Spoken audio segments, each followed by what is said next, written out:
Imagine a world where a single book takes a monk years to copy by hand, where knowledge is locked behind monastery walls, accessible only to the few permitted to enter, where an idea, no matter how powerful, can be silenced simply by burning the only copy that exists.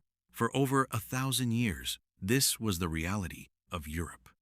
Information moved slowly, power moved carefully, and the world changed at the pace of a quill. Then, in a small workshop in Mainz, Germany, around 1440, a goldsmith named Johannes Gutenberg changed everything. Gutenberg did not invent printing itself. The Chinese had developed woodblock printing centuries earlier, but what Gutenberg engineered was something different, a system. He combined a screw press, adapted from winemaking, oil-based ink, and individual cast metal letters that could be arranged and rearranged thousands of times. The result was the first mechanized printing press in the Western world, and within decades, it would dissolve an entire era of human civilization. The first major work produced on his press was the Bible, completed around 1455, in an edition of approximately 180 copies. A number that would have taken scribes decades to produce was completed in weeks. For the first time, identical texts could be mass-produced and read simultaneously across vast distances. Words were no longer fragile. Ideas were no longer easy to destroy.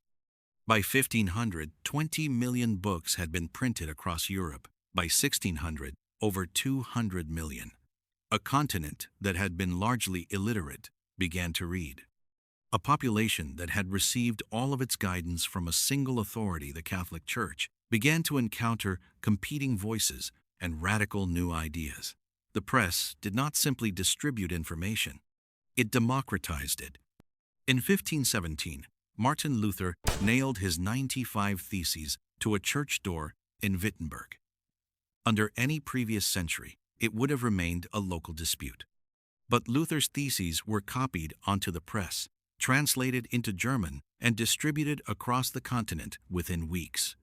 The Protestant Reformation, the movement that fractured Western Christianity permanently, was ignited not merely by Luther's ideas.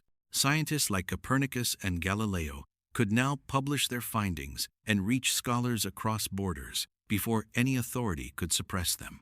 Christopher Columbus carried printed maps.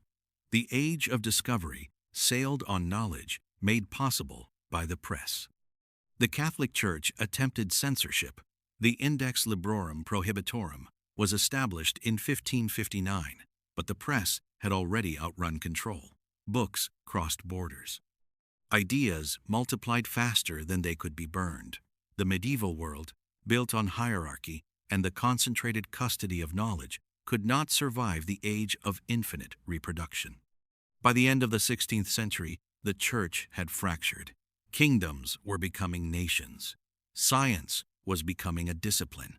Literacy was becoming a right rather than a privilege. And at the center of all of it, quiet, mechanical, relentless, the printing press continued to turn. We often speak of the internet as the great revolution of our time.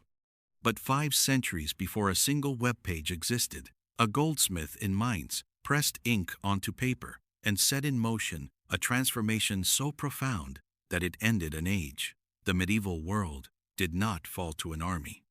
It fell to a machine, and that machine gave the modern world its voice.